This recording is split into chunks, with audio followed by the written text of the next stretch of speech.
congrès, je vous souhaite la bienvenue. Nous souhaitons particulièrement la bienvenue à nos amis étrangers et à l'échevin de la ville de Liège qui est également présent avec nous. Vous allez suivre une conférence présentée par le laboratoire de recherche coopérative de l'ICEM. Cette conférence, placée tout au début de notre congrès, inaugure notre travail sur l'émancipation. Donc les intervenants qui sont ici se présenteront à vous tout à l'heure, vont nous aider à y voir plus clair et à mieux comprendre ce concept d'émancipation, tout en nous parlant de situations réelles de classe, mais aussi grâce à leur éclairage d'apport théorique. La conférence, elle sera bien entendu suivie d'un échange avec la salle. Bonjour à tous, je vous présente très rapidement le laboratoire de recherche coopérative de l'ICEM. Ce laboratoire existe depuis 2004 à l'initiative de Nicolas Gault, philosophe et enseignant-chercheur. Nous nous rencontrons 6 week-ends par an à Paris, également lors des journées d'études ou des fédérations de stage sur les congrès aussi. Les objectifs du laboratoire sont de théoriser la méthode naturelle d'apprentissage et nous assurons une veille sur les travaux actuels en recherche, en didactique, en pédagogie et nous sommes aussi les penseurs en éducation. Le laboratoire a déjà publié 3 ouvrages. Le premier, les éléments de théorisation de la pédagogie freinée en 2013, qui a été réédité. Ensuite, les éléments pour une méthode naturelle de mathématiques. Le texte libre vers l'expérience littéraire. Et prochainement, sur support USB, l'entretien du matin en pédagogie freinée. Suivra un dictionnaire de la pédagogie freinée qui devrait paraître fin 2018, qui sera en coédition édition ICEM et édition ESF. Nous travaillons aussi actuellement pour l'élaboration d'un référentiel sur la méthode naturelle en études du milieu. Vous avez devant vous l'équipe actuelle au complet du laboratoire de recherche. Je m'appelle Karine Alibert, je suis professeure des écoles en milieu rural. Moi, c'est Pierrick Descotes, je travaille en cycle 3 à l'école Freinet de Rennes. Sylvain Albi. Catherine Mazuri, ancienne professeure de lettres en collège. Danielle Tourelle, moi je suis institutrice à la retraite. Hélène de Casabianque, prof d'histoire géo à Marseille, au collège. Martine Boncourt, enseignante à la retraite. Marcel Torel aussi. Alors, que nous propose l'école aujourd'hui pour émanciper nos enfants ?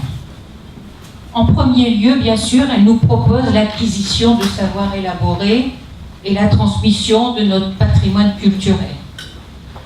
En tant que pédagogue freinée, bien sûr, nous ne sommes pas les partisans de l'ignorance et de l'obscurantisme. La pression sociale est forte. D'après de nouveaux sondages en 2015, 9 foyers sur 10 envisagent au moins le bac pour leurs enfants. Mais les formes scolastiques que garde le plus souvent l'apprentissage dans les écoles demeurent inefficientes, ce que nous montrent les piètres résultats aux évaluations PISA.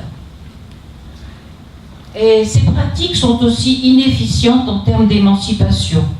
Le plus souvent, l'apprentissage reste aliénant, venu du dehors, et ne requiert pas l'engagement de l'enfant, mais surtout sa crédulité et sa passivité. Le savoir est alors reçu comme une croyance, et la transmission de la culture est sur le mode de la conversion à un programme républicain d'émancipation. Et il n'est pas sur celui de l'appropriation, mais sur le mode de la conversion. L'enfant a du mal à percevoir les enjeux des savoirs, ceux-ci n'étant jamais problématisés. Cette transmission n'est pas non plus sur le mode de la transformation de soi, mais sur le mode, on pourrait dire, d'un arrachement à soi, Le plus souvent, l'enfant doit renier sa culture première. Cela reste un présupposé rationaliste de l'émancipation qui ne doit pas faire oublier des expériences négatives telles que la honte de soi, le mépris social qui découle de cette transmission de savoir et de cet arrachement à soi. En fait, en faisant de l'émancipation un horizon toujours reculé et un geste d'arrachement à soi-même, et non un geste de transformation de soi-même, l'école produit des effets réels d'aliénation sur les élèves qu'il est prétendument question d'émanciper.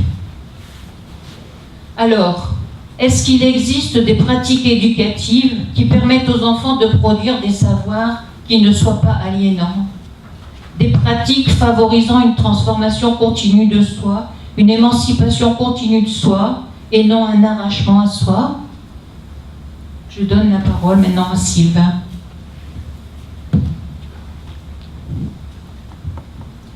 Oui, on va passer à un extrait d'entretien du matin avec Jérémy à l'école de Mons. J'ai été le cofondateur de l'école de Mons, avec les collègues qui sont ici, certains.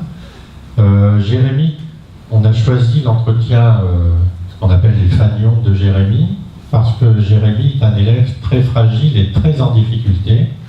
Donc on a choisi cet extrait parce qu'on est dans une situation complexe et dont l'enjeu d'émancipation est fort.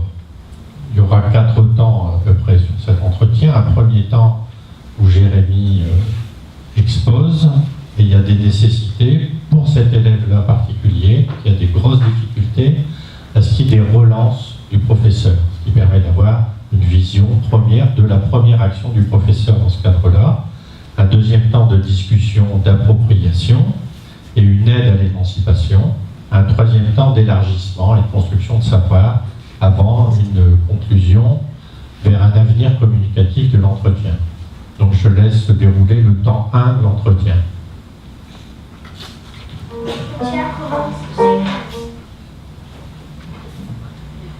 Et en fait c'est mon père qui dans des essences, dans des coins d'essence de voiture, il allait et il achetait ça. Et il y a tout, il y a la France, que Pamela elle dit. Là c'est écrit Olympique de Marseille, 3 au but. Et après c'est tout. D'accord. Oui, je viens le distribuer. Ça s'appelle des fanions. C'est des écusons, quelquefois. Ce sont pas des pensions. Des fanions, des écusons, des choses comme ça. S.C. En grec. C'est quoi? C'est quoi en fait ces écusons-là? Qu'est-ce que ça fait? En fait, c'est pour décorer. Oui, mais qu'est-ce qu'il y a dessus? Qu'est-ce qu'on a dessiné? Qu'est-ce que ça représente? Ça représente des pays, Ah. quelquefois. Des Vas-y, villes, continue. Vas-y, on va voir la liste. drapeaux les routiers. Pourquoi il y a ce drapeau-là? Ça ressemble à un drapeau, pourquoi donc? C'est le drapeau de la France. Qu'est-ce qu'il fait donc? C'est un routier. Tu mets ça dans ton camion. Oui. Alors juste, on voit bien, voyez bien les difficultés et l'opacité première que représente un événement choisi par Jérémy pour présenter au Coin Neuf pour un élève qui a des grandes difficultés d'élocution, d'explicitation et de compréhension de ce qu'il a ramené, de ce qu'il a décidé lui-même. Pourquoi le dispositif d'entretien peut-il émanciper? On verra tout à l'heure après une analyse très rapide de l'entretien. D'abord parce qu'il doit offrir un cadre sécurisé. On peut parler d'accueil, de bienveillance, de rigueur de règles, mais également une question importante pour cet élève-là en particulier de temps et de durée. C'est-à-dire qu'il y a une nécessité de temps et de durée pour cette explicitation. Donc une posture, une place, une part du maître particulière. Le dispositif, il s'environne, il s'accompagne d'outils, de techniques qui peuvent être des tiers symboliques parfois. Donc on a le pupitre, on a les micros, on a un certain nombre de rituels de s'habiller. Il s'appuie, il se vit dans des rituels qui sont co-construits, évolutifs, et que les enfants doivent pouvoir s'approprier. Il rassure et il ouvre à l'imprévu, à l'incertitude, et il constitue un nouveau rapport au travail qui ne réclame pas d'arrachement de soi de la part de l'élève. Et il permet principalement au processus singulier de s'effectuer, de s'ancrer dans l'histoire du groupe, dans l'histoire de la classe, et de construire ainsi un premier patrimoine culturel de proximité. On va voir la suite de l'entretien.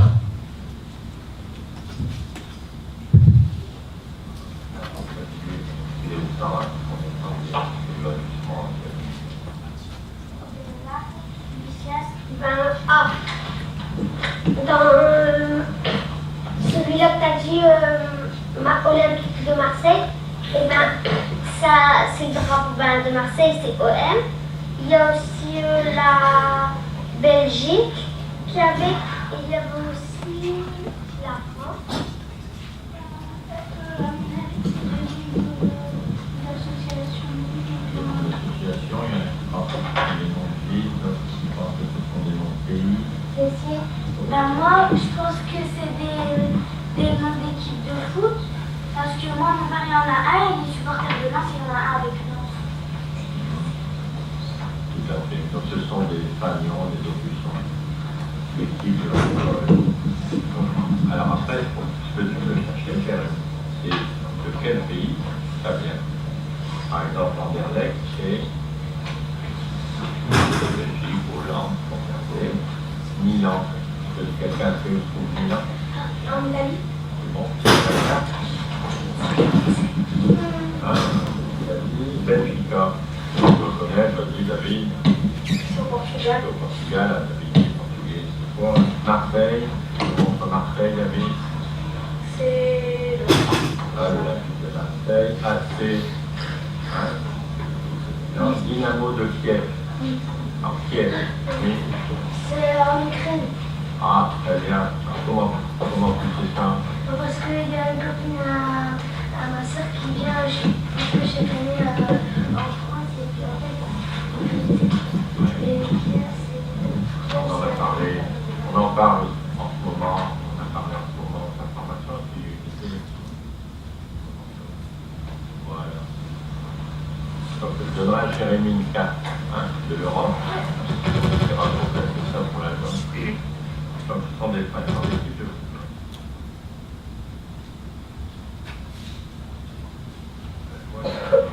Ça nous fait penser à quoi? À des blasons. Les blasons, tout à fait. Les blasons de l'île, les blasons de roi de France, on a vu sur la citadelle, on a vu sur la porte de Paris à Lille.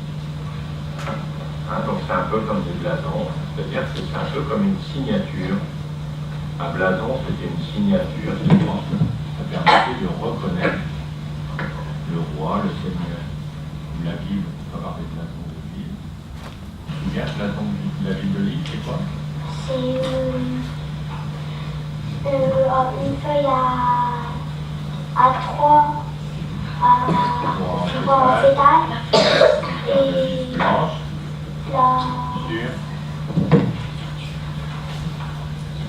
Sur un fond blanc. C'est bien. Combien de tout ça? Bah ouais, mais presque tous les jours, il y en a acheté et c'était peut-être moins cher.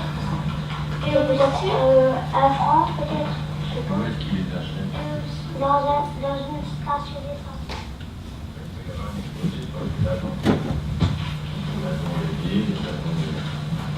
Ah oui, là. Est-ce que ça t'intéresse ou est-ce que ça intéresse les autres?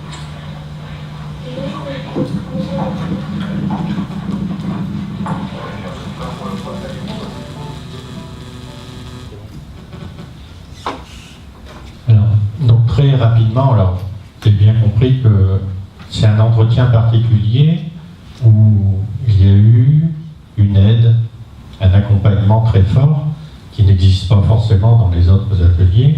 Dans les autres entretiens, la plupart du temps, l'enfant, pendant 3 minutes, expose. On laisse complètement la structuration et ensuite il y a des questions, des réponses et un élargissement. Sur le temps 1, ce qui va permettre l'émancipation pour Jérémy, c'est de faire en sorte qu'il puisse dire, même très simplement, de manière très approximative, puisqu'en fait il ne sait pas ce qu'il présente. On voit assez clairement. Il y a besoin de dialoguer, de soutenir, de reformuler, d'ordonner quelque part un paysage mental. Et on prend le temps, on s'accorde la durée et on se place dans ce qu'on appelle une posture d'étonnement éclairé. C'est-à-dire que le professeur doit s'étonner, et avec un arrière-plan du professeur qui doit être fort et de la classe également. Dans le temps 2, c'est un temps qui prolonge la transformation dans les pas de Jérémy. On aide à l'émancipation, cette fois, le groupe bifurque dans ses pas, prolonge, relie à l'histoire de la classe, l'histoire des blasons, qui avait été travaillée précédemment. Et dans le temps 3, c'est un temps d'élargissement un peu plus fort, qui vise à la fois l'émancipation individuelle et l'émancipation collective, pour une mise en résonance, avec, dans un temps 4, une promesse de libération à venir et d'un nouveau travail s'il est accepté par l'élève. On peut penser que Jérémy sera plus curieux, pourra questionner le monde, pourra se reconnaître. Ce qui est important, c'est à relier pour lui avec ce que Bachelard appelait les expériences premières. Et donc, effectuer une transformation de soi. Voilà.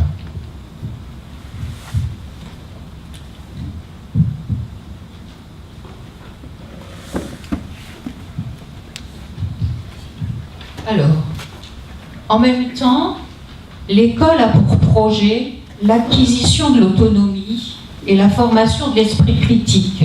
Ces mots apparaissent plusieurs fois dans les IO de 2015. Il faut être autonome, savoir travailler en autonomie, penser par soi-même. Cela est devenu un idéal pédagogique et une norme de comportement qui se veut un levier d'émancipation. Mais en fait, ce ne sont que des injonctions qui deviennent une nouvelle norme scolaire à atteindre, plutôt une normalisation qu'une véritable émancipation, au moins dans les classes qui essaient d'émanciper les enfants et de les rendre autonomes. Cette injonction à l'autonomie devrait se transformer comme par magie en volonté ou en capacité interne à l'élève. La volonté d'émancipation se présente alors de façon assez naïve et pleine de bons sentiments. Il suffit de faire appel au bon vouloir des élèves et à leur courage pour les émanciper. C'est que l'élève, pour être autonome, doit nécessairement faire coïncider son désir personnel avec le projet de l'institution scolaire. Or, comme on peut s'y attendre, pour bon nombre d'élèves, cette coïncidence n'a pas lieu, ce qui met les enseignants face à des contradictions dans l'exercice quotidien de leur travail. En effet, la dichotomie qui existe entre l'idéal de l'enfant, futur citoyen, futur travailleur autonome, qui va servir son pays, c'est-à-dire le projet de l'idéal républicain, et cette dichotomie donc existe entre cet enfant et l'enfant comme personne singulière. Et cette dichotomie reste toujours présente, et elle pose problème à bon nombre d'enseignants qui abandonnent alors ce projet d'autonomisation de l'élève. En réalité, cette injonction à l'autonomie enchaîne précocement l'enfant à sa responsabilité personnelle. Elle permet ainsi d'évaluer le mérite de chacun et devient alors un moyen de contrôle des individus. Alors, existe-t-il des pratiques éducatives qui permettent l'émergence de la personne dans la formation à l'autonomie et contribuent ainsi à réduire cette dichotomie, qui fasse de l'autonomie un véritable levier d'émancipation? Je passe à la parole à Catherine. Et il va être question dans mon propos du texte libre. On peut se poser la question de savoir quelle émancipation il permet, quelle forme d'émancipation et comment. Il s'agit pour le texte libre de faire advenir l'enfant auteur, faire advenir un auteur. Je vais vous donner 3 exemples. Le premier a lieu dans une classe de 3e. C'était la première séance de texte libre et Marie, dans cette classe de 3e, était une jeune fille très introvertie, en difficulté avec l'écrit et assez opposée à l'idée d'écrire un texte libre. Première séance, elle est devant sa feuille, absolument impuissante. Je me suis donc assise à côté d'elle et c'est en dictée à l'adulte qu'ont été écrits ces premiers mots. Vous voyez le premier. C'est encore mon interrogation, et le résultat de l'interrogation, c'est toujours moi qui écris. Elle s'est mise à écrire. Et elle a continué à écrire jusqu'à ces derniers mots, « J'en sais rien ». C'était au départ une faute d'orthographe, et je lui ai fait remarquer que cette façon d'écrire était très intéressante, puisque le verbe écrit comme ça voulait dire autre chose que le verbe savoir. Et que ça pouvait être intéressant de voir ce qu'elle voulait y mettre derrière. Et spontanément, elle a écrit la suite. J'en sers rien, je sers à rien, c'est-à-dire le verbe servir. Je serre dans mes bras un nounours. C'est elle qui l'a écrit. Et elle a terminé le texte toute seule. Ses grands yeux marrons me regardent et me disent qu'il est triste, triste de me voir comme ça, triste et en colère. Il se demande pourquoi je suis en colère et en même temps si triste. Donc cette situation-là a permis plusieurs choses. D'une part, que cette jeune fille sorte de l'impuissance d'écrire, sorte du silence, et fasse entendre sa voix. Ça a été possible parce qu'elle était dans les conditions de la classe coopérative. Et la classe coopérative est à la fois une classe où chacun a sa place et peut être dans la solitude créatrice et en même temps être respecté en tant qu'individu. Ça lui a permis, puisqu'elle avait le choix, et c'est aussi une des composantes de l'état d'auteur dans une classe freinée, elle avait le choix du sujet, et petit à petit, elle a été entraînée à écrire des choses extrêmement profondes. C'est pas toujours comme ça, bien entendu, mais cette fois-ci, c'était ça.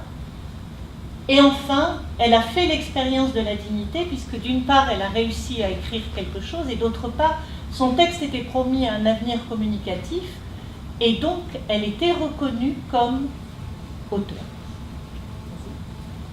Deuxième situation, dans une classe de CP. Caroline écrit ce texte. Une petite fille se promenait, elle a vu un chat perdu, elle l'a pris et l'a amené à la maison. La maman a dit « Non, je ne veux pas de chat, il va griffer les fauteuils ». La petite fille dit « C'est un gentil chat ». La maman dit « Non, non ». Alors la fille s'enferme dans sa chambre avec le chat. Ce texte a produit beaucoup de discussions et vous allez en voir quelques extraits qu'il n'est pas nécessaire de lire en détail. Ces échanges portaient à la fois sur le plaisir d'avoir un animal de compagnie et sur le risque, sur le fait que ce soit permis ou non à la maison, et sur la possibilité ou non de transgresser l'interdit. Cela a permis donc non, il ne s'agit pas de lire dans le détail. Cela a permis à la fois de mettre à distance pour chacun d'entre eux, mettre à distance sa propre vie, et l'avoir observé et l'observer soi-même en retrait, en décalage. Et enfin, de commencer à changer ses propres représentations. La maîtresse a alors proposé effectivement un changement de point de vue. Elle leur a demandé, vous voyez, de prendre la place de la maman et d'écrire un texte ensemble. Ce texte a été écrit, le voilà, avec toute la classe. Et vous voyez, on change de point de vue, on change de manière de voir. Vas-y.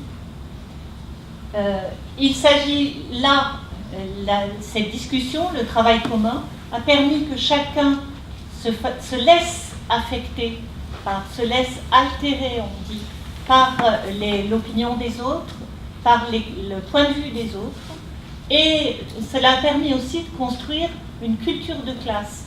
Cette culture de classe étant fondée sur des expériences sensibles. Troisième exemple, un élève de 5e de ma classe, très sage, qui avait jusqu'à présent écrit des textes qu'on appelle des récits de vie, sur ce qu'il faisait le week-end et sur son dernier match de foot. Et cette fois, il arrive avec un poème. Ce poème, je lui propose de l'amener, de l'utiliser et de permettre que la classe s'en empare pour travailler sur ce texte. Il l'accepte et la première remarque d'un de ses camarades, ça a été « Il est bien ton poème, mais on dirait un poème documentaire ».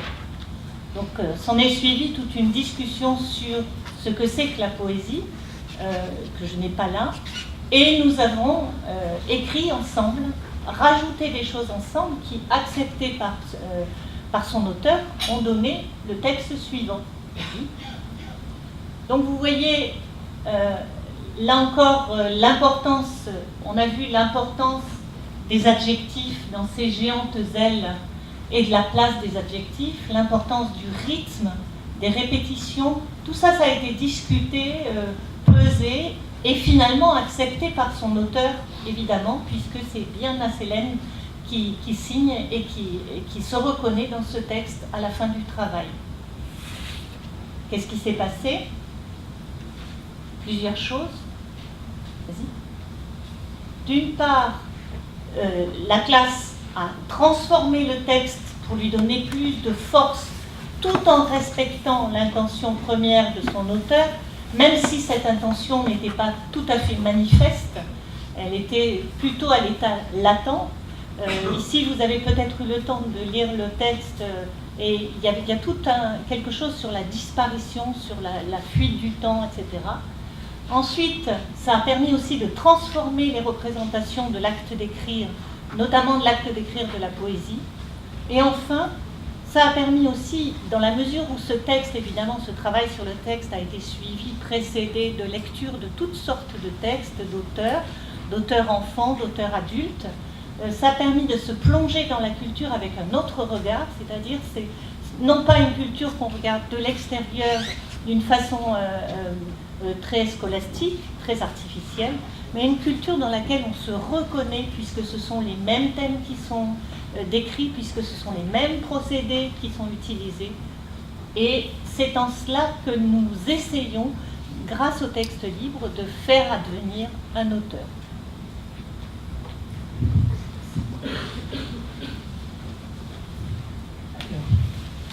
Je reprends ma critique de l'école actuelle. De plus, cette volonté d'émancipation à l'école reste source d'inégalités scolaires liées aux déterminismes sociaux. Les évaluations PISA nous montrent que la France est championne des inégalités scolaires. Cet oubli des déterminismes sociaux et éducatifs est contraire au principe même de l'émancipation. Comment est-ce que je peux m'affranchir de mes déterminismes si ceux-ci restent inaccessibles à ma conscience?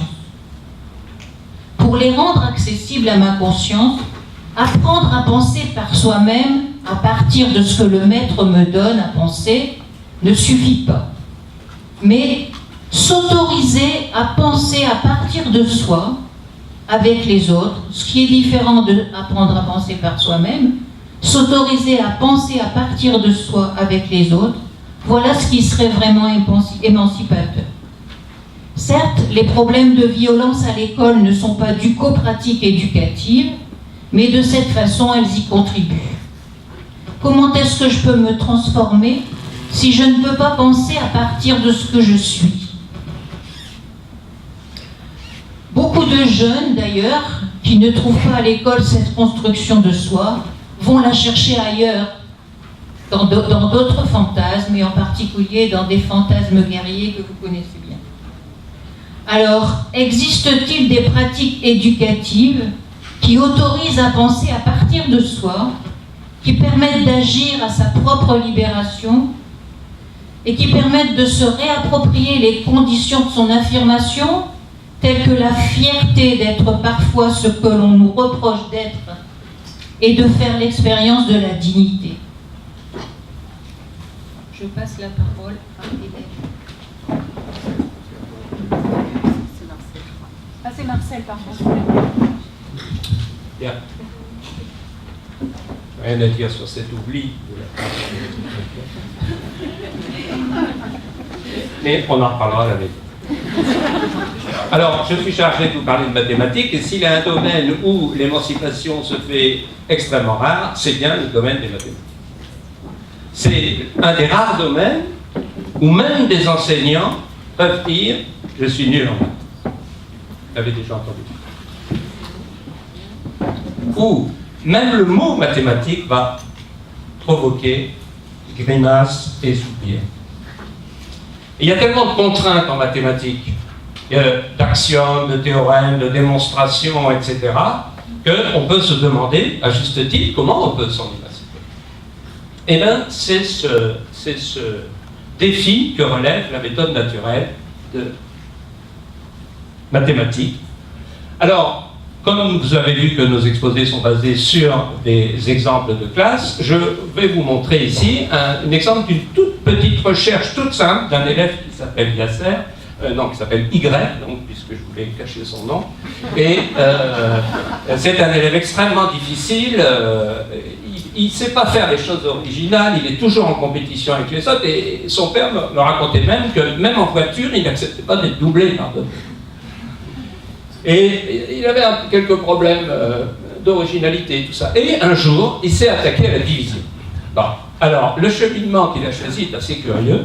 C'est-à-dire qu'il dit, si je prends deux nombres pareils, 586 plus 586 égale 1172, eh bien, je peux conclure que 1172 divisé par 2 égale... Vous avez vu son raisonnement ? Donc il continue, même avec des nombres... parce que ce qu'il connaît bien, lui, c'est l'addition.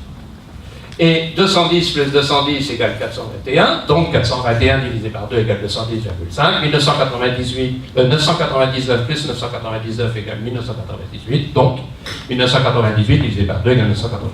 On peut passer à la suivante. Voilà. Alors après, logiquement, on passe quelques étapes. Dans sa recherche, il s'attaque à la division par 3. Donc il continue le même système, vous voyez, 50 plus 50 plus 50, 5 plus 5 plus 5, ça lui permet de conclure. Bon. Et dans les deux exemples suivants, là apparaît ce qui va devenir le moment crucial de sa recherche, c'est-à-dire qu'il place le nombre à diviser tout en haut, 639, divisé par 3. Il décompose 213, 213, 213, et il fait la preuve, et il trouve 639. D'accord? C'est bon? Bon. Pas dur. Jusque-là, ça va.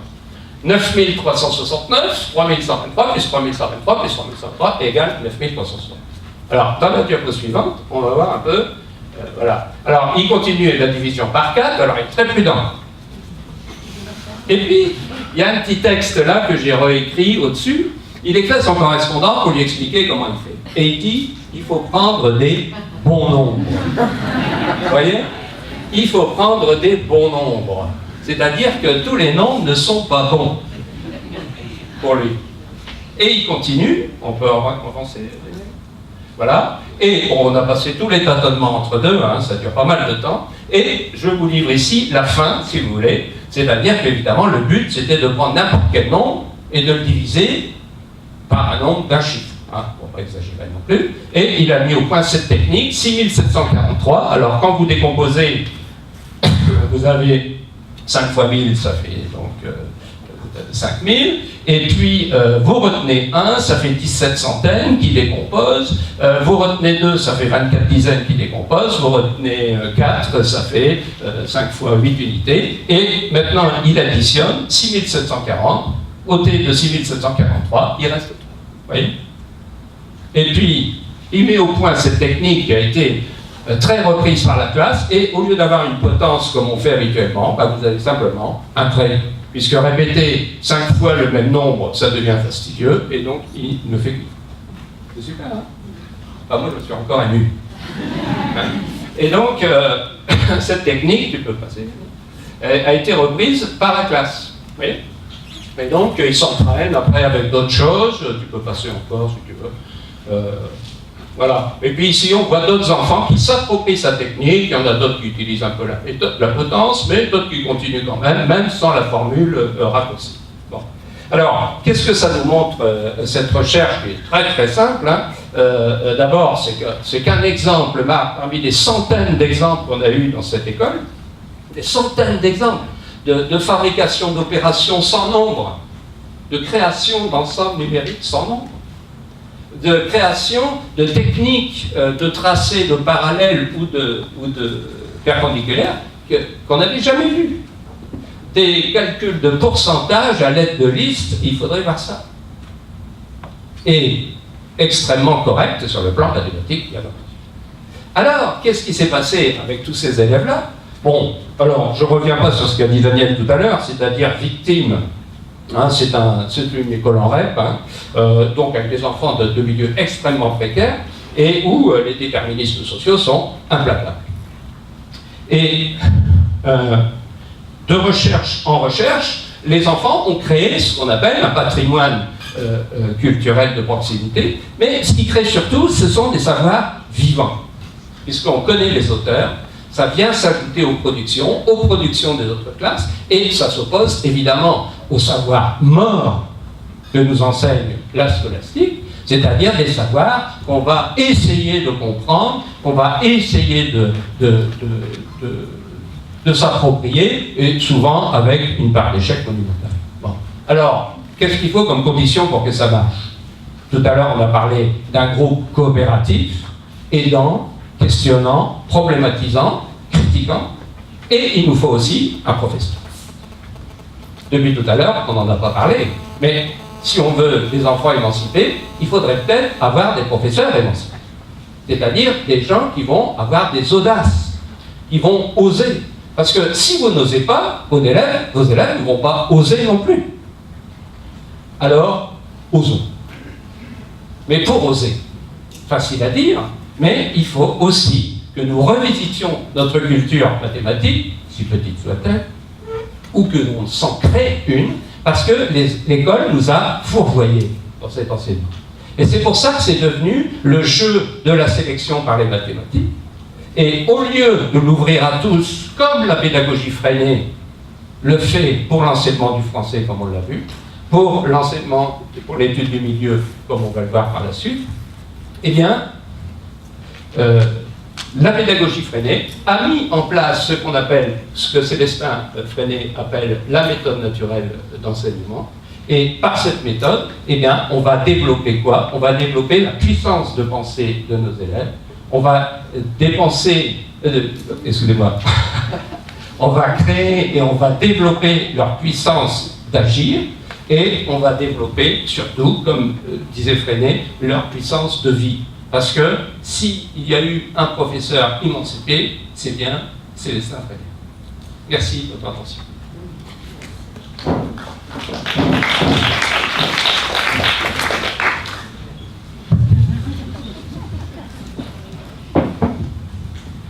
Alors, continuons.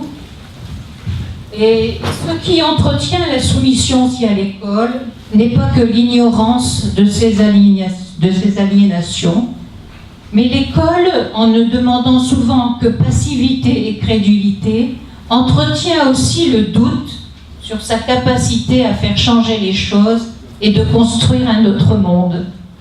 Ça, je trouve que c'est très important. Elle entretient le doute sur sa capacité de faire changer les choses et de construire un autre monde.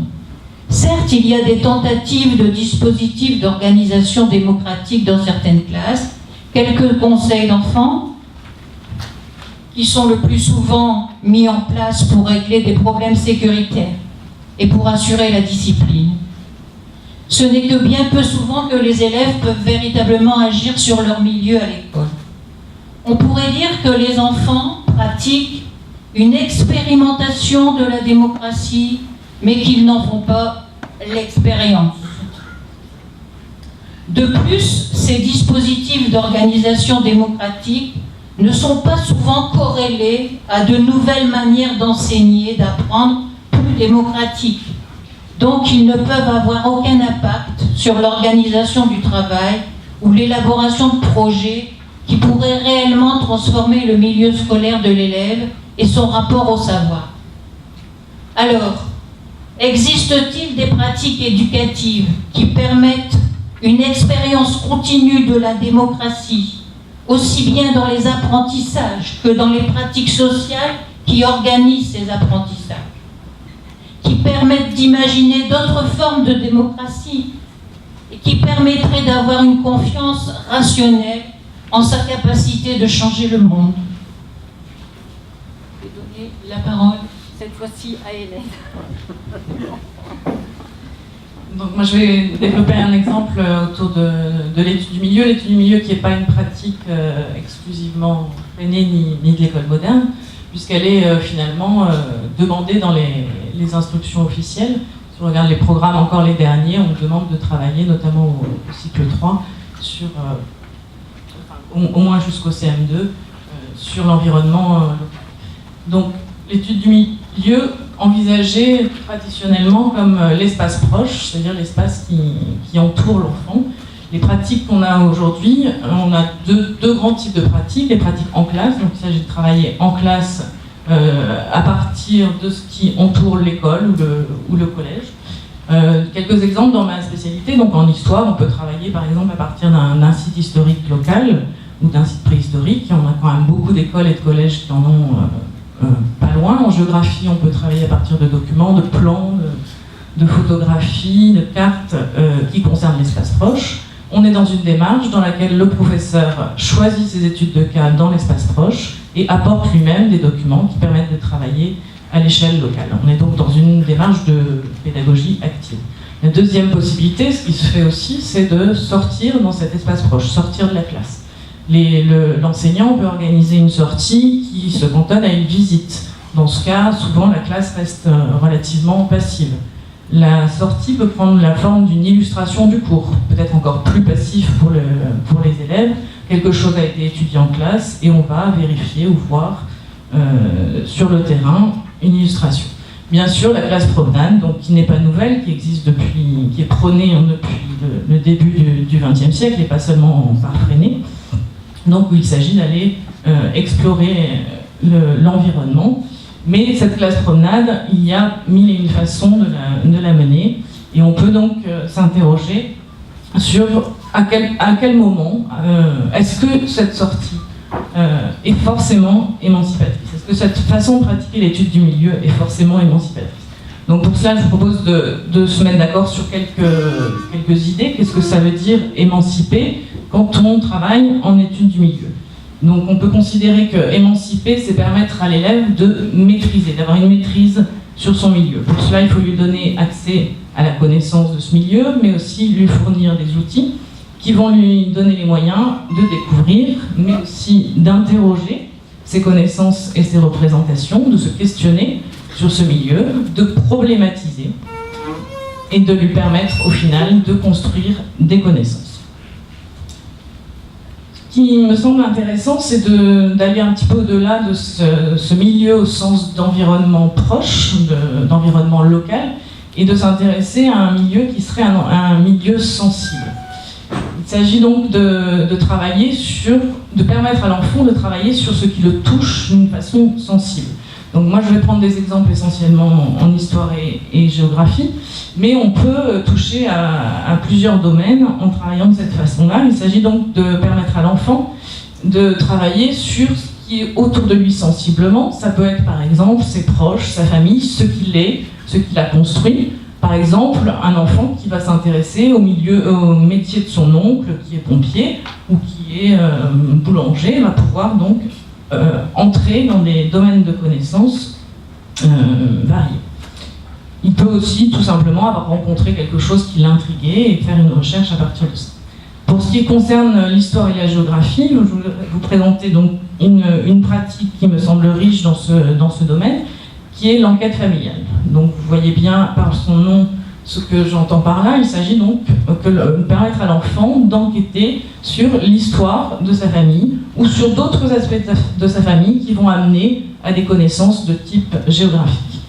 Donc quelques grands types dans cette enquête familiale. Le premier type, c'est le recueil de témoignages. L'enfant va préparer des questions, poser ces questions à un témoin, qui est un membre de sa famille, et rapporter les réponses de ce témoin. Ici un exemple, Alison, donc là on est en classe de 4e, qui a enquêté sur le passé de résistant de ses arrière-grands-parents pendant la Seconde Guerre mondiale. Elle a encore son arrière-grand-mère, et donc elle a eu un témoin direct à interroger. Vous voyez dans la présentation finale qu'elle ramène des réponses aux questions directes, c'est-à-dire qu'il n'y a pas de retranscription, c'est vraiment la question, la réponse, et puis des documents que sa famille lui a fournis. Deuxième type, le texte librement écrit à partir de sources ou récits familiaux. C'est-à-dire que là, l'enfant a fait le choix, on a l'exemple ici de Solène, d'écrire un texte, ici à la première personne, donc elle se met dans la peau de son grand-père qui a vécu la guerre d'Algérie. Alors en plus, là c'est assez intéressant parce que c'est un Algérien qui a vécu la guerre d'Algérie en France, donc c'est un point de vue assez atypique, et elle choisit d'en faire un texte presque, oui, comme un texte libre à la première personne. Troisième type, quand l'enfant a la chance d'avoir dans sa famille un document. Et là, on entre vraiment dans un terrain de travail d'historien. Ici, Violette avait un arrière-grand-oncle qui a été fusillé à Chateaubriand en 1941 aux côtés de Guy Môquet. Il a écrit, comme tous les fusillés de Chateaubriand, une dernière lettre. Et donc on a vraiment là un document qui est à la fois familial et qui est un document historique de même niveau que la lettre de Guy Môquet qui est étudiée relativement couramment par ailleurs. Donc là, Violette a entrepris une recherche documentaire pour bien comprendre le contexte de l'événement et ensuite une analyse du document. Tout à fait un travail d'historien, mais à partir de son environnement sensible. Maintenant, je vais détailler un exemple qui a plus trait à la géographie. Parce que j'ai choisi cet exemple simplement parce que j'ai gardé trace de toutes les étapes du travail de Ramlati, donc, qui a interviewé sa mère. La toute première version, Ramlati n'avait pas l'intention de faire un recueil de témoignages. Je pense qu'elle ne savait même pas, qu'elle n'avait pas idée qu'elle pourrait faire ça. Donc sa toute première idée, c'était elle se posait la question, donc, pourquoi y a-t-il autant d'immigrés en France ? Elle était elle-même d'origine immigrée, comorienne, et elle voulait faire une recherche au départ là-dessus. Et c'est moi qui lui ai proposé de partir de son expérience familiale. Donc, elle a commencé par essayer de mettre en forme ce qu'elle savait déjà sur sa mère. Ensuite, j'ai donc répondu à ce premier jet par des suggestions de questions qu'elle pourrait poser à sa mère. Dans la deuxième version, Ramlati a mis au propre, dans un premier temps, son travail. Ensuite, elle a noté les réponses que sa mère a faites aux questions, et mon intervention consiste à lui suggérer d'autres questions pour enrichir le témoignage. Troisième version, Ramlati met à nouveau au propre ce qu'elle avait déjà fait, et apporte donc les compléments de réponse que sa mère lui a fournis par rapport aux nouvelles questions. Et là intervient un élément assez intéressant, puisqu'en fin de travail, elle indique « Ma mère va nous chercher des photos ». Donc là, j'apprécie beaucoup le « nous », puisqu'on voit tout de suite que Ramlati, en plus de ce travail qui est sur elle, estime, de façon tout à fait inconsciente, qu'elle ne travaille pas elle seule. Elle travaille avec nous. Alors, savoir si c'est le professeur ou si c'est la classe, en tout cas, c'est un début de coopération complètement transparent. Voilà la version finale du travail de Ramlati, qui a mis au propre à l'ordinateur et qui a inséré donc les photos, les fameuses photos que sa mère lui a prises. Ce travail a été présenté en classe, et là, très rapidement, c'est juste pour montrer l'exploitation qu'on peut en faire en géographie. C'est-à-dire qu'à partir du témoignage de la mère de Ramlati, on a vraiment travaillé des notions qui en plus étaient au programme de 4e, sur les différents types de migration dans le monde, sur les différences de niveau de développement entre les Comores et la France, qui ont amené donc, la migration de sa maman. Et enfin, on a écrit une synthèse, donc évidemment à la volée, mais en partant vraiment du témoignage de Ramlati, puisque dans la synthèse, on voit encore apparaître les mots « la maman de Ramlati ». Donc une synthèse qui arrive à des connaissances géographiques demandées en classe de 4e, mais à partir d'un témoignage personnel. Donc la question qu'on peut se poser, c'est quels processus d'émancipation sont à l'œuvre dans ce type de travail, recueil de témoignages. Donc il y a beaucoup de raisons de penser que là on permet à l'enfant de s'émanciper. L'enfant s'émancipe d'abord parce qu'il s'autorise à faire de lui-même ou de son environnement sensible un objet de travail, d'étude, de recherche. L'enfant s'émancipe ensuite parce qu'il rencontre l'autre, un grand-parent, sa mère, sur un terrain ou dans un échange dont lui-même prend l'initiative. L'enfant s'émancipe ensuite parce qu'il réalise qu'il peut influer sur les relations affectives qu'il entretient avec les siens. Il s'intéresse, il fouille, et cela peut émouvoir son entourage. Il questionne, il cherche à comprendre, il relève parfois des contradictions de la mémoire, et cela peut déranger son entourage. L'enfant s'émancipe ensuite parce qu'il découvre sa puissance d'agir en faisant œuvre d'historien. En transformant ici une mémoire orale en un document écrit, il enrichit le patrimoine historique familial et collectif. L'enfant s'émancipe ensuite parce qu'il transforme le milieu de cette façon et en est lui-même transformé. L'enfant s'émancipe dans un travail authentique qui est proche des pratiques sociales de référence. Je vous rappelle le travail par exemple de Violette qui analyse vraiment un document comme on peut le faire en posture d'historien. L'enfant s'émancipe dans un travail mené en coopération avec le groupe classe et l'enseignant, parce qu'une fois qu'un enfant dans le groupe s'est lancé dans un travail de ce type, il éveille chez les autres l'idée et l'envie d'entrer dans cette démarche. Chacun réalise que son propre environnement sensible, qui lui semblait banal, mérite d'être questionné, étudié. La jubilation que ressent dès les premières étapes l'élève qui partage une expérience comme ça est source d'un désir chez les autres. Il faut que l'enseignant se saisisse absolument de cela et multiplie les occasions de permettre aux élèves de partager, d'échanger, de se questionner les uns les autres. Ces allers-retours entre un travail solitaire, individuel, puisqu'il s'agit bien de son histoire, de sa famille, et un travail collectif, est aussi source de construction de connaissances communes, avec l'aide de l'enseignant qui apporte des informations et des documents à explorer. Merci Hélène.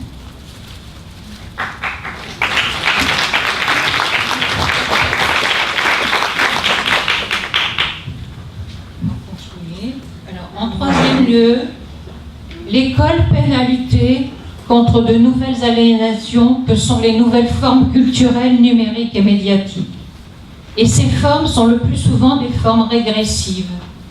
Et c'est bien là que se joue une nouvelle aliénation.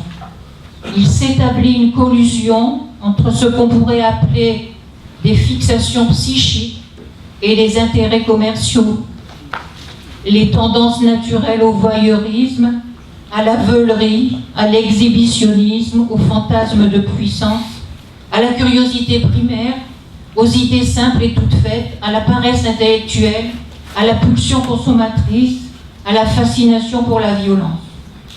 Dans ces conditions, on comprend que ce qu'on appelle les savoirs scolaires peinent à faire le poids. Ceci d'autant plus que les promesses sont inégales. L'émancipation promise suppose de surseoir à certains intérêts immédiats. Elle demande un certain travail et de la patience. Et ça, sans garantie de récompense, l'échec scolaire et l'exclusion économique menaçant. Certes, les formes culturelles médiatiques ou numériques ne sont pas toutes régressives. Elles peuvent paraître alors source d'émancipation par un arrachement à l'ignorance. On peut trouver sur Internet des poèmes de Baudelaire, télécharger pour 5 € les œuvres complètes de Molière, ou tout savoir sur la physique quantique. Ces œuvres se transforment alors en objets culturels désincarnés, nus et consommables. Mérieux parlait d'ailleurs de pornographie de savoir. Mais si un risque existe de préparer une forme de consommation culturelle, l'école actuelle la remplace par une autre forme de consommation culturelle. En effet, souvent la culture scolaire est constituée des mêmes objets, mais ils deviennent alors fonctionnels et opérationnels, et ils ne servent qu'à y inscrire des savoirs scolaires fragmentés, à prendre et à restituer, et cela dans le but d'une adaptation aux besoins présumés du monde social et économique. Ce rapport aux objets culturels devient alors réifiant, c'est-à-dire qu'il transforme tout en objet, Il devient donc aliénant et non émancipateur. Comment puis-je m'émanciper par la culture si l'appropriation d'objets culturels permet surtout à l'institution de m'évaluer et de m'adapter aux besoins de la société? Alors, existe-t-il des pratiques éducatives qui donneraient du sens à l'appropriation de la culture commune, qui permettraient de mesurer l'effectivité de l'émancipation dans l'investissement subjectif et affectif des savoirs, de pourvoir les savoirs d'une part d'incarnation qui leur fait souvent défaut dans la pédagogie traditionnelle, et de créer des liens qui attachent les élèves à des œuvres? Je passe la parole. Pierre, qui veut qu'on montre d'abord.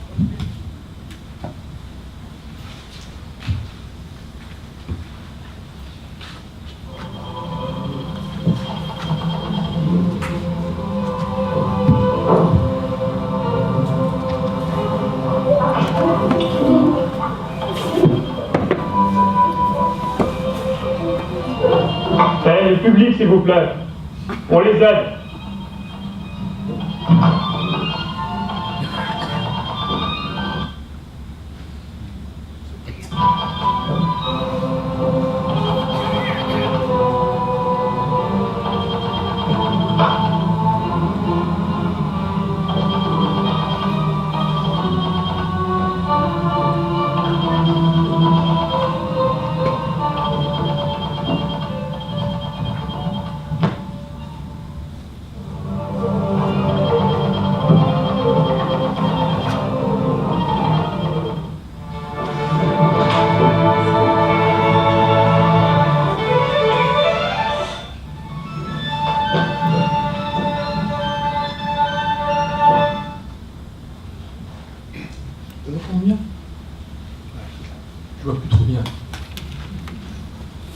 Au début, on voulait de la musique classique et on a trouvé un passage de 4 saisons du musicien Vivaldi.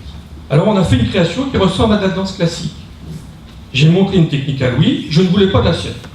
On a choisi mon idée, c'était contre à contre. On était d'accord, c'est comme de la guerre et c'est à répétition. Ça ressemble à une manipulation.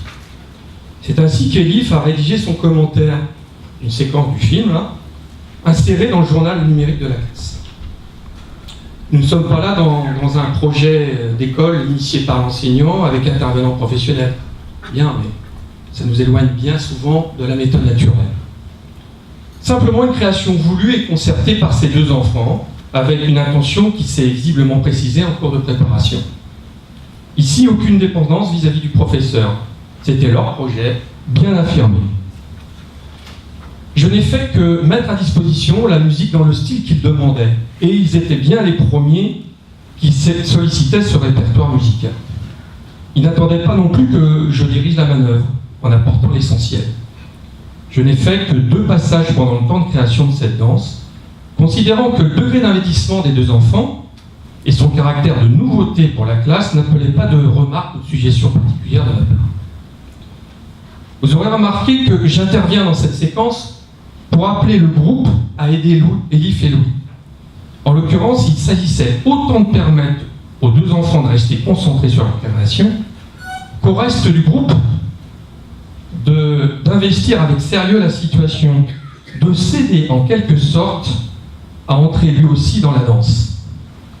De ma place, je sentais bien qu'une porte s'ouvrait qui appelait le groupe vers d'autres horizons d'expression-création. C'était aussi une occasion de se libérer des codes de la culture de masse, très prégnante dans notre société du spectacle, pour laisser son corps s'exprimer comme on le sent. Les petits rires et réflexions qui émaillent cette présentation apparaissent comme un effet de cette culture de masse, très présente dans le quartier populaire où je travaille, et qui aurait tendance à ringardiser le répertoire qu'on utilise ici. N'insiste-t-on donc pas à un moment d'émancipation des corps qui osent s'exposer, se mettre en scène, défiant des regards parfois narquois, au moins dans un premier temps. Des corps qui s'autorisent avec authenticité. J'entends authenticité dans le sens de qui se réalise soi-même selon ses racines grecques, ou encore dans le sens de la sincérité, sans affectation, tel qu'André Gide emploie ce mot pour la première fois en 1923. Cette authenticité s'avère un puissant levier d'émancipation. L'émancipation est relationnelle et collective, nous dit Rancière. Elle ne peut se faire qu'entre individus ayant besoin les uns des autres pour s'émanciper. L'idée d'émancipation est unilatérale, est analytiquement contradictoire. Avec ces créations toutes simples, les deux enfants ouvrent des portes d'émancipation à l'ensemble du groupe. L'autorisation est aussi de l'ordre du processus, et cette création s'inscrit dans une dynamique qui a sans doute produit des effets d'autorisation lors des séances collectives de création corporelle en particulier. Nous en verrons une séquence tout à la fin de mon intervention. Car le processus oscille toujours entre singulier et collectif. Ce qui est en jeu ici aussi, c'est l'émancipation du regard de soi sur soi et dans le même temps des autres sur soi et de soi sur les autres. Processus dans la durée qui demande une pratique fréquente et dont les résonances sont transverses. Ce qui s'isbère là est appelé à rebondir dans d'autres champs d'expression-création. C'est toute la force d'une pédagogie systémique. Ce qui permet aussi d'avancer, et n'est pas présenté ici, c'est bien sûr tous les moments d'échange critique au niveau collectif, où le groupe coopératif s'approprie ce qui est présenté, tout en discutant dans un sens constructif. On peut d'ailleurs penser qu'au fur et à mesure, les enfants intériorisent l'exigence de ce type de travail, gage d'une application sérieuse, sans la nécessité du contrôle de l'adulte. C'est dans ces moments aussi qu'on traque systématiquement les trouvailles, les audaces, le nouveau, l'originalité. Genre de rituels qui induisent l'émancipation vis-à-vis des formes et de la culture première. En suivant le philosophe Sébastien Charbonnier dans la lignée de Rancière, on ne s'émancipe qu'à partir de son univers familier. Ça ne saurait être une question, comme disait Daniel, de conversion subite. Je n'ai pas évoqué ici combien les activités corporelles, la danse en particulier, peuvent être le lieu de la séparation sexuelle, de l'exacerbation des stéréotypes de genre. Elles doivent de ce fait être investies pour déconstruire un certain nombre de codes sexués, instaurant des relations plus fluides entre filles et garçons. Cela peut contribuer grandement à la qualité de l'atmosphère d'une classe de cycle 3 en l'occurrence. Dans cette classe très clivée au départ, en début d'année, entre filles et garçons, j'ai imposé régulièrement une contrainte de mixité dans les groupes de création. J'avais aussi en tête une mixité sociale et culturelle dans un groupe hétérogène à ce point de vue, et où on est facilement tenté de rester entre soi. La visée d'émancipation ne saurait négliger aussi ces dimensions. Nous avons choisi ici un exemple sur la danse, mais le propos vaut aussi, je pense, en grande partie pour les autres domaines de l'expression artistique dans nos classes. Donc je voudrais terminer mon intervention donc là par le visionnement d'une courte séquence de création dansée où on aperçoit que, selon moi, que le groupe chacune à son rythme, a commencé à s'émanciper des codes dominants de la culture de masse.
occuper les enfants, l'école affiche aussi la coopération comme projet éducatif, et oui, bien présente dans les IO de 2015.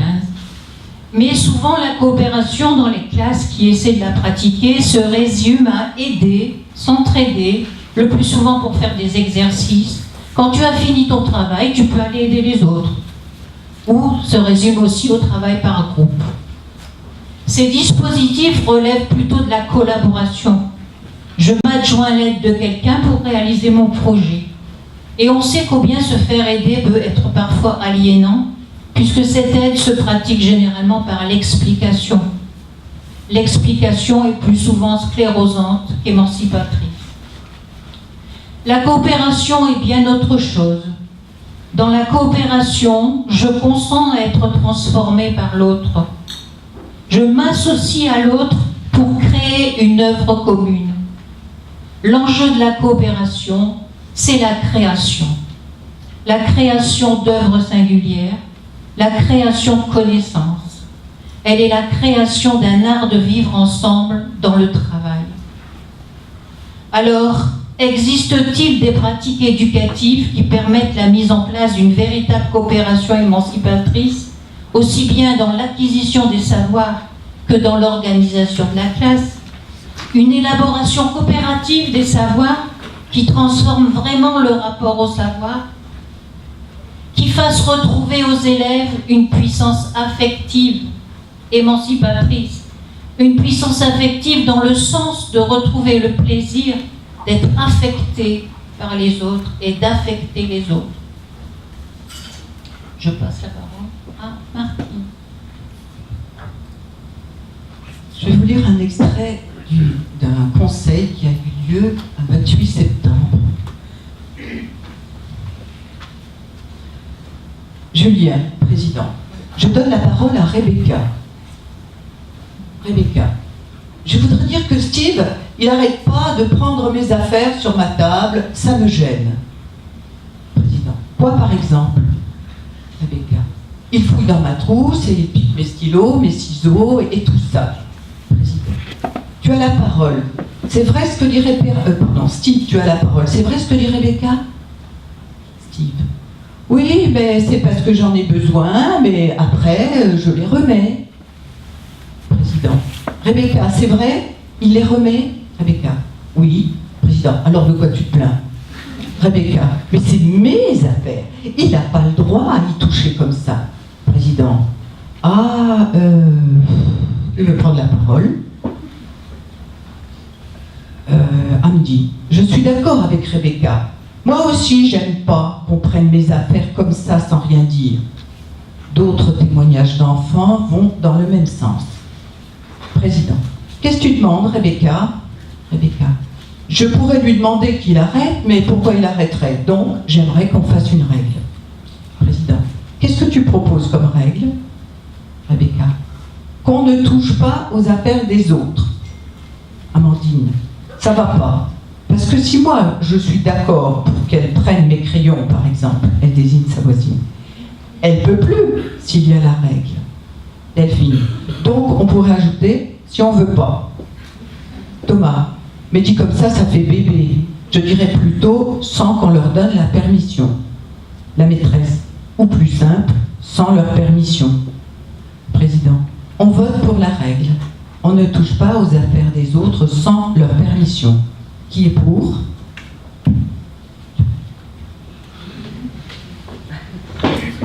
Bon, le Conseil des enfants est un lieu de responsabilisation, un lieu où on élabore collectivement des projets et où les enfants apprennent à exercer leur capacité d'agir, de penser et d'agir sur leur environnement proche. On y apprend à y être citoyen, on y apprend donc à prendre part à la vie de la cité, la classe en étant le microcosme. Bon, tout ça c'est extrêmement banal, tout le monde le sait, mais bon, ça méritait quand même d'être dit ou redit. Moi j'ai choisi de donner l'exemple de l'édification d'une règle de vie au sein de la classe, et ce n'est pas anodin comme choix. Dans un premier temps, on peut se demander légitimement en quoi l'édification d'une règle comme celle-ci, on ne touche pas aux affaires des autres, contribue à émanciper les enfants.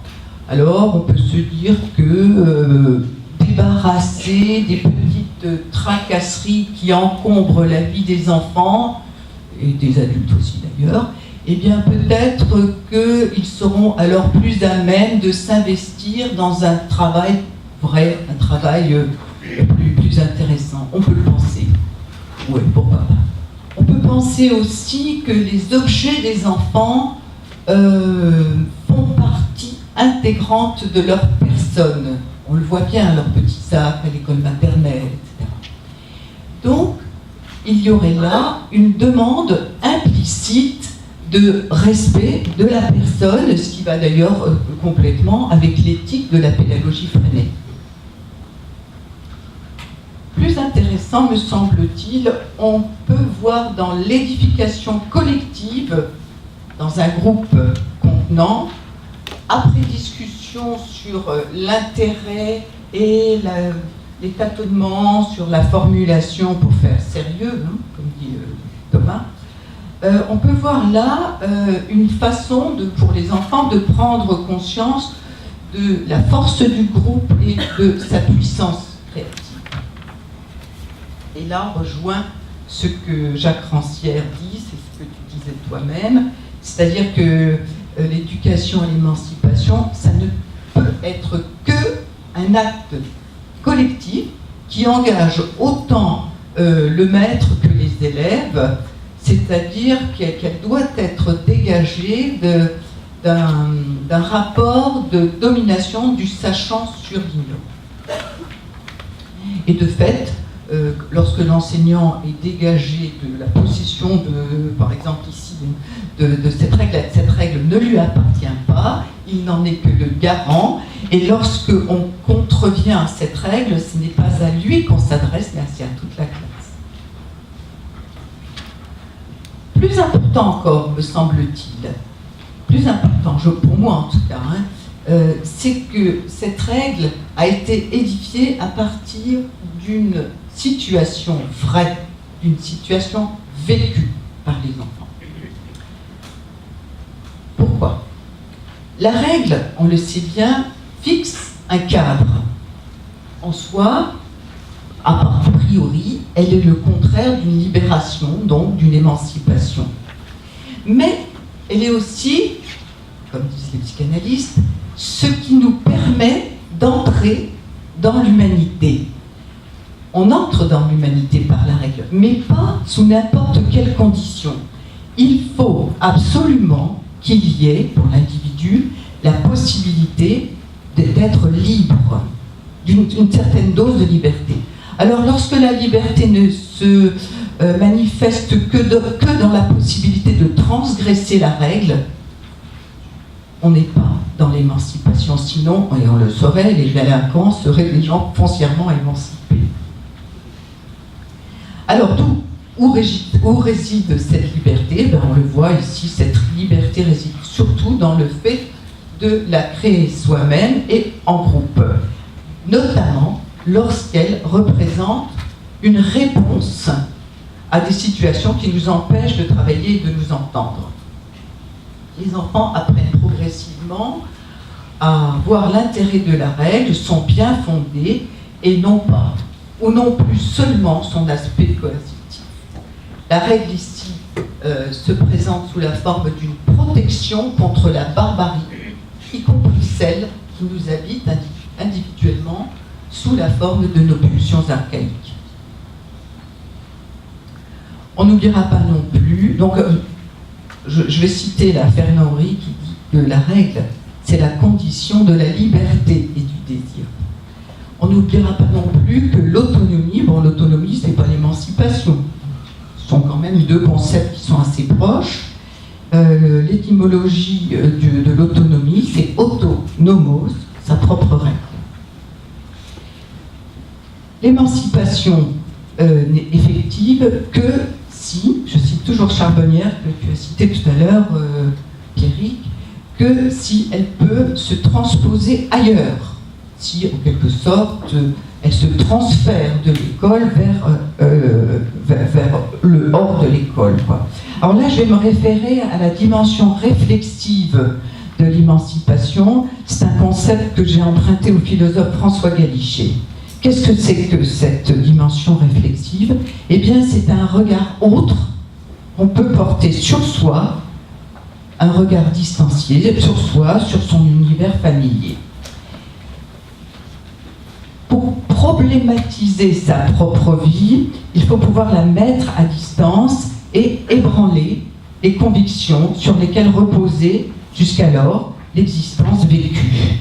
Il faut la considérer en surplomb, être en quelque sorte le spectateur de soi-même.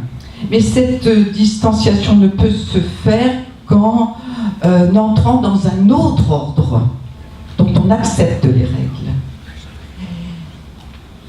C'est dans une classe Freinet le rôle de la coopération, de l'autorisation, de l'institution collective des règles de vie votées et affichées, et c'est le rôle également de l'autorisation, c'est le rôle de tout ce que l'on peut faire à la fois dans le Conseil, mais tout ce qui a été dit là, aujourd'hui, a cette dimension réflexive, c'est-à-dire qu'elle permet aux enfants de prendre conscience d'autres ordres, à savoir ceux qui vivent à l'extérieur de la classe, dans leur famille, dans leur quartier, dans leur bande, dans la société en général, et de les rendre visibles. Sans elles, ces autres ordres se donneraient comme naturels, comme évidents, comme allant de soi, comme inconscients. La pédagogie Freinet donne à voir ce qui se cache, et elle donne à voir non pas seulement elle-même, mais aussi les autres ordres qui habituellement demeurent dans l'obscurité de l'implicite. Merci, Tine. Alors on va conclure un peu parce qu'il est l'heure, largement. Alors on peut dire aussi on peut donc dire que oui, la pédagogie Freinet peut apporter des solutions aux défis d'éducation du XXIe siècle. Il nous faut toujours continuer à travailler, à réinventer sans cesse et sans relâche les formes pratiques de sa mise en œuvre. Peut-être même que la créativité pourrait-elle constituer le principe fédérateur de l'émancipation de tous et de chacun. Ce plaisir retrouvé d'apprendre dans la créativité et de faire l'expérience d'une communauté de sens est ce qui permet de souligner à nouveau, comme nous l'avons déjà fait lors de notre conférence d'Aix il y a 2 ans, la dynamique de l'émancipation en termes de joie, telle que la pensait Spinoza. C'est-à-dire que ce n'est ni une extase religieuse, ni un sentiment léger et frivole. Donc on va passer un petit film pour terminer, où vous allez voir 2 enfants de maternelle, de grande section, dont la maîtresse est là, Pascal, et qui sont en train d'essayer dans l'école de comparer des longueurs de certains meubles. Et d'eux-mêmes, ils ont fabriqué une bande de papier, n'importe quelle bande de papier, une bande de papier, et avec cette bande de papier, ils essaient de comparer les longueurs de meubles de l'école. Donc ils vont trouver, vous allez voir qu'à la fin, ils vont trouver que quand la bande de papier fait une vague, plus la vague est haute, plus le meuble est petit. Donc c'est vraiment une réponse très créative à ce défi de comparaison de meubles. Et vous allez voir que vraiment, ils sont dans la joie de la puissance d'agir et de penser ensemble.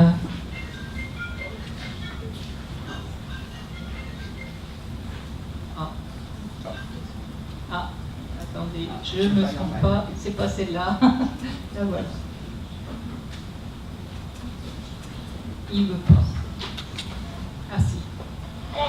Mets-le tout au bout. Attends. Le combien de mètres? Je sais pas, mais on s'en fout de l'autre. On va voir à 1,80 m.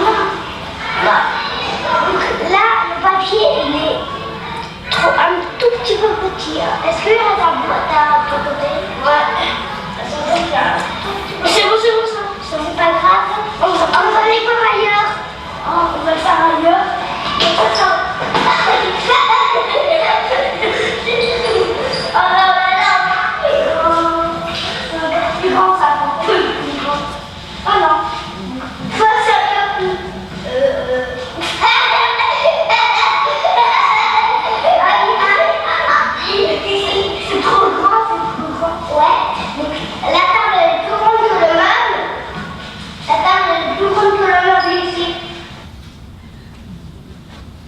Voilà, et on terminera par un résumé de la pensée de Spinoza sur la joie.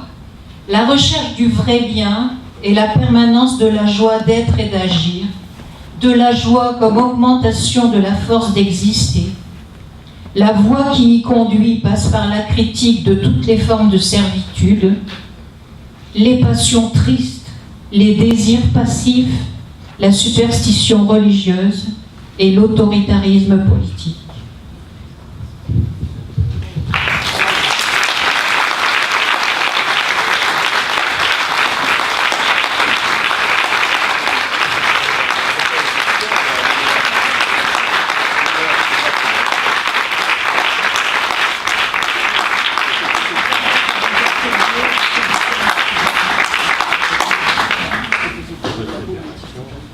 Oui, alors, on n'a pas le temps du coup de donner la parole à la salle, peut-être un quart d'heure. Si, un quart d'heure.